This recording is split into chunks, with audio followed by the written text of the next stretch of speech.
enlever ça. Ça tourne.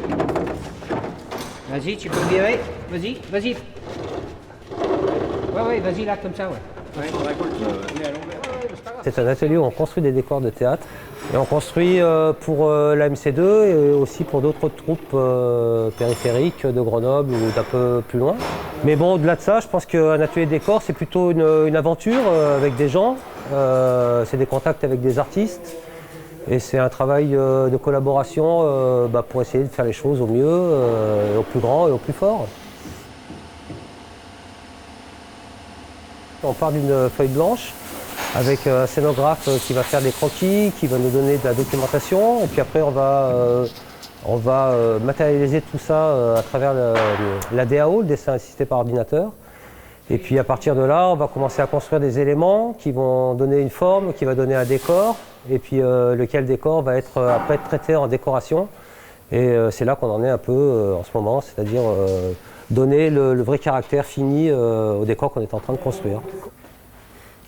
En fait, je travaille différemment par rapport à avant.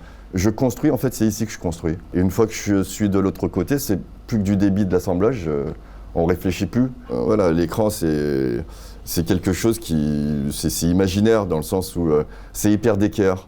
Ça n'existe pas dans la vie réelle. On travaille sur une surface qui est hyper plan.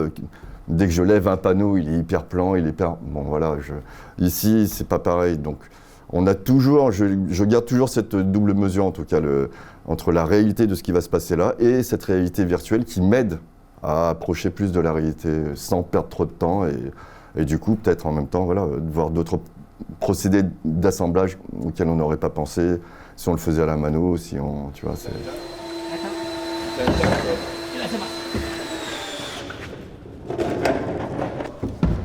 Vers moi. C'est bon.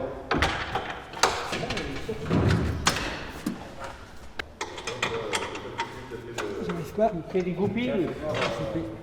Voilà, là. Bien la petite marche là. Hein? Tant que ça? Il y a 18 mm. Là, c'est bon.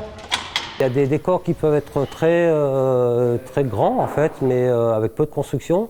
On travaille plutôt sur des espaces vides, sur de la toile, etc.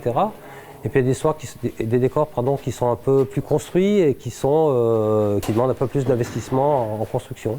Donc en fait, on ne peut pas trop dire à l'avance, il faut 1 mois pour faire un décor, parce que peut-être qu'il en faudra que 15 jours et peut-être il faudra 2 mois et demi, comme c'est le cas pour celui-ci là. On a commencé un peu avant Noël pour commencer à faire des devis en fait, parce qu'il y a des histoires de budget qui rentrent en jeu à chaque fois qu'on construit un décor. Donc c'était la première phase de préparation. On a établi un budget qui s'est construit sur des documentations que nous a donné Daniel Martin, qui est le scénographe de Serge Papagali. Et puis on a laissé passer les fêtes, on avait passé nos commandes de matériel entre-temps, et puis on a commencé à construire tout début janvier. Et voilà, on a réparti la construction sur 2 mois. La construction d'éléments purs et durs. Et là, on en est pour 3 semaines à construire, enfin à réaliser la partie décoration de ce décor. Alors, moi, effectivement, j'ai 2 casquettes. Scénographe, donc c'est celui qui fait le projet artistique, en collaboration avec le metteur en scène, qui propose une scénographie pour le spectacle. Et chef déco, c'est celui qui réalise tout ce qui est travail de peinture, de sculpture, de choix, d'accessoires, tout ça. Donc que je fais aussi pour d'autres scénographes dans la maison.